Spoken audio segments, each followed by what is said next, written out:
Is the lack of transparency in the investments that Prime Minister Carney has, does that present a risk to the confidence that Canadians can have in our democratic institutions?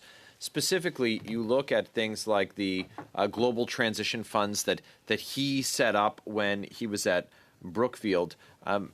Do we know what is bundled up in those investments?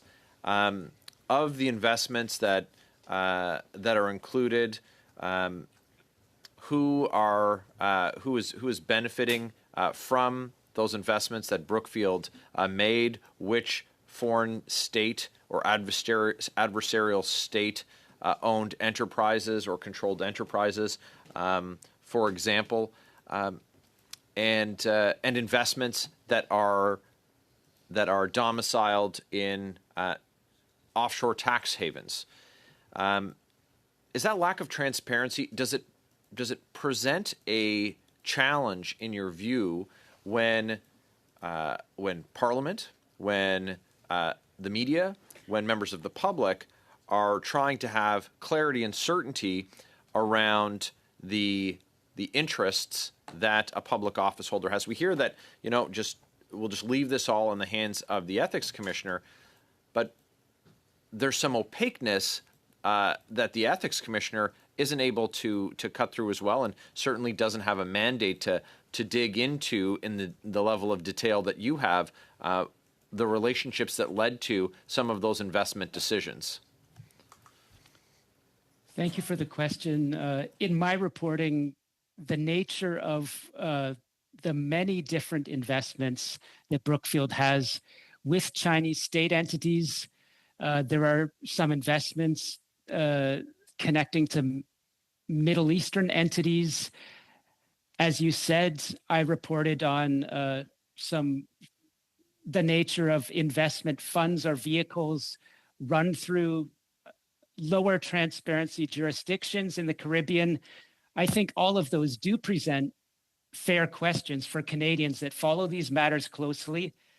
And I agree with others in this hearing that have said, or the prior hearing with Mr. Wernick, that hope and trust on the part of Canadians, I don't think is a good policy, especially in light of the rising geopolitical risks that we recognize Canada is facing.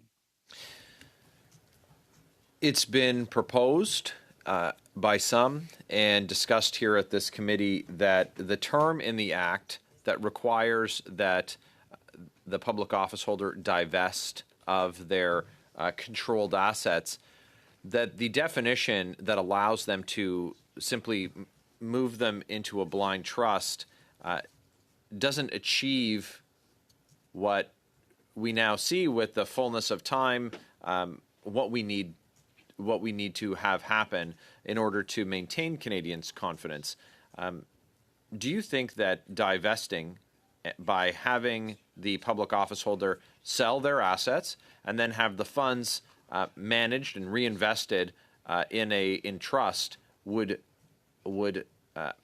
improve the confidence that Canadians have and add a level of add another safeguard so that Canadians know that the decisions that public office holders are taking, the cabinet, the Prime Minister are taking, are in the national interest and not in their personal interest or their own financial interest?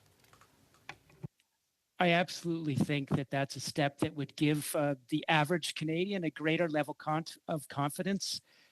It's my own personal opinion that very international business persons of the level of Prime Minister Carney or former Prime Minister Paul Martin, it's just the nature of global investment that you will be engaging with often foreign states or very wealthy people from foreign states. So I do believe what the member suggested is a good step. Go ahead, Mr. Cooper. You got 30 seconds. Just to jump in, you referenced earlier that the Prime Minister had met with individuals affiliated with the United Front at the Jiangsu Chamber of Commerce in Markham. That wasn't the only time that Mark Carney met with United Front leaders during the Liberal leadership, was it? He also met with United Front leaders in Steveston, Richmond East, which was the epicenter of the disinformation campaign by Beijing against Kenny Chu, correct? Quick response, Mr. Cooper.